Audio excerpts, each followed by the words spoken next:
before I had a name, before I had wings. And the wind already knew mine. I was born on a ledge of bare rock, higher than the clouds crawling through the valley below. One wrong roll, one sudden gust, and I would have fallen before I ever flew. They tell you eagles are born to rule the sky, but no one tells you that the sky spends your whole first year trying to kill you.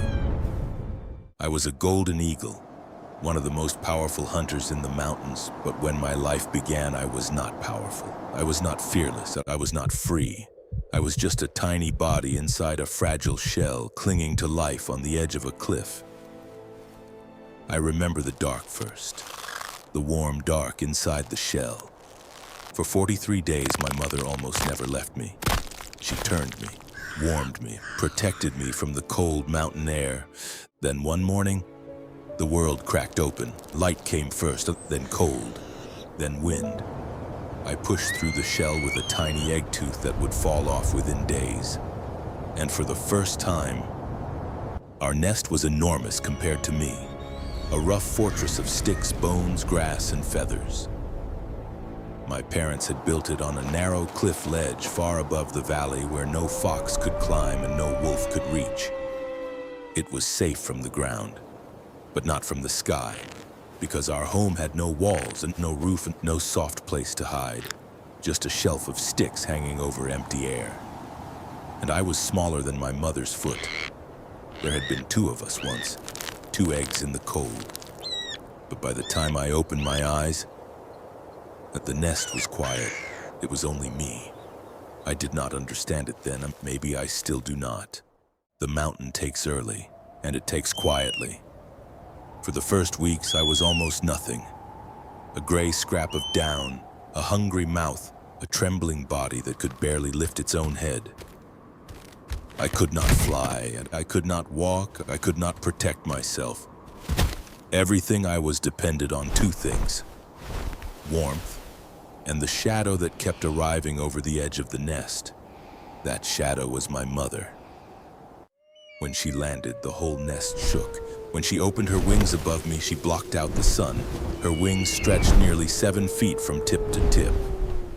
Her feathers were dark and golden, built for the wind, shaped by the mountains. To the valley below, she was a hunter.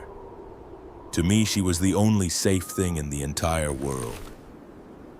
She could climb so high into the sky that she became only a speck. But even from there, she could see movement far below. A rabbit twitching in the grass, a marmot slipping between rocks. A tiny mistake made by something that did not know it was being watched. Her eyes were sharper than anything I could imagine. 4 times sharper than yours. Maybe even 8. She could see what others missed. And when she folded her wings and dropped from the sky, she fell like a stone, 100 miles an hour. Sometimes more. The mountain wind screamed across her feathers. Her talons opened at the last second, long, curved, black. Whatever she caught never understood what had happened. To the valley, she was death. To me, she was warmth. She was food and she was home. Then one night, the sky turned on us and the wind came first, and not a breeze and a wall. It slammed into the cliff so hard the nest shuddered beneath me. Rain did not fall up there. It flew sideways, cold as the rock, sharp as needles. I pressed myself as low as I could, but my feet were weak and the nest was moving. My parents covered me with their bodies and they became a roof of feathers. I buried myself beneath them, shaking, listening to the storm tear at the world outside. Sticks ripped loose from the edge of the nest and disappeared into the dark. Lightning split the valley open, and for one heartbeat the clouds turned white, and I saw how far down forever was. I was only weeks old and I weighed almost nothing, and the mountain was trying to shake me off like dust. By morning the storm was gone. The sky was pale and the wind was softer, but the nest was smaller. Branches were missing. Feathers were scattered across the rock, and I was still there, alive. That was the first time I learned the rule of this place. The mountain does not hate you. It just does not care whether you live, and somehow, that is worse. After the storm, I began to change. The soft gray down that covered me started falling away in little tufts. Underneath came darker feathers, real feathers, strong feathers, feathers made for wind. Day by day, my body grew heavier. My neck grew stronger and my eyes opened wider. The world became sharper. The valley was no longer just a blur of light and clouds. I could see rivers shining below, trees bending in the wind, tiny animals moving between rocks. And above everything, the sky. The sky was always there, waiting. Around 50 days old, I stopped looking like a helpless chick. I started looking like something the mountain had made on purpose. I found my wings almost by accident. A gust of wind lifted them and something ancient inside my body answered. So I practiced, again and again. I opened them. The wind pushed back and I flapped, staggered, fell, gripped the sticks, and then tried again. Then when I was around 11 weeks old, my parents did something that felt cruel. They stopped bringing food directly to the nest. My mother would fly past with prey in her talons, close enough for me to smell it, close enough for my whole body to scream with hunger. But she would not land. She circled, again and again. The message was clear. Come get it. Come out here where there is nothing under you. So there I stood, at the edge.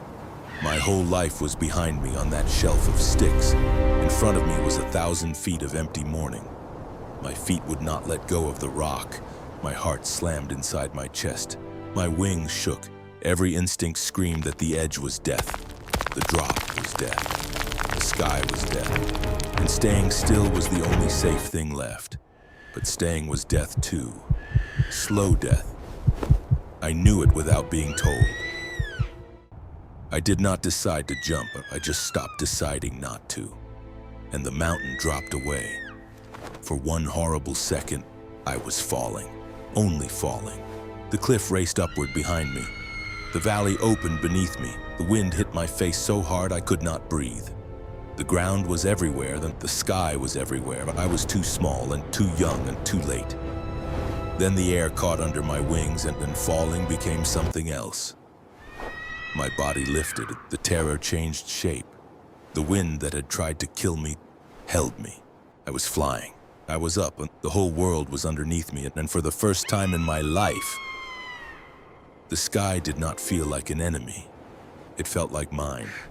But flying is not surviving. Nobody tells you that the first time. I had to catch. My first hunt was a disaster, and I saw a ground squirrel below me. I folded my wings, dropped fast, opened my talons, and hit nothing but dirt. The squirrel vanished. I rolled across the ground like a broken branch and stood up with dust in my feathers and hunger in my stomach. I learned the way every young eagle learns, badly or painfully, or with empty talons, with aching wings, with a stomach that felt like a stone. Then one gray afternoon, everything lined up, the height, the angle, the wind, the stillness in the grass. I saw movement below, small, quick, alive. I did not rush this time. I climbed, turned, waited. Then I folded my wings and fell out of the sky like my mother had done 100 times before. She had never explained it. She had never shown me slowly. She had only lived it in front of me. And now my body remembered. The wind roared, the ground rose, my talons opened, and this time, they closed around something warm. I had done it. I had fed myself. For the first time, I did not need anyone to survive. It should have felt like victory. Mostly, it felt like being alone, because here is the truth they leave out of the beautiful shots of eagles in the sky. Most of us do not make it. Many young eagles die in their first year. Starvation, storms, bad landings, and missed hunts. One mistake at the wrong moment. The world is not cruel in the way stories are cruel, and it does not laugh. It does not chase you because it hates you. It simply keeps moving. And if you cannot keep up, you disappear. The parents who guarded me will guard that cliff for years, maybe decades. If I survive, I could live for 30 years, and I could cross mountains, claim territory, find a mate, build a nest of my own on some impossible ledge above the clouds. But first, I have to survive one winter. I have no territory, no mate, no safe place that belongs to me. I barely have a name for the feeling that keeps pulling me over the next ridge. Behind me, the cliff where I was born grows smaller. The nest becomes a dark mark on the rock. The valley fills with clouds again.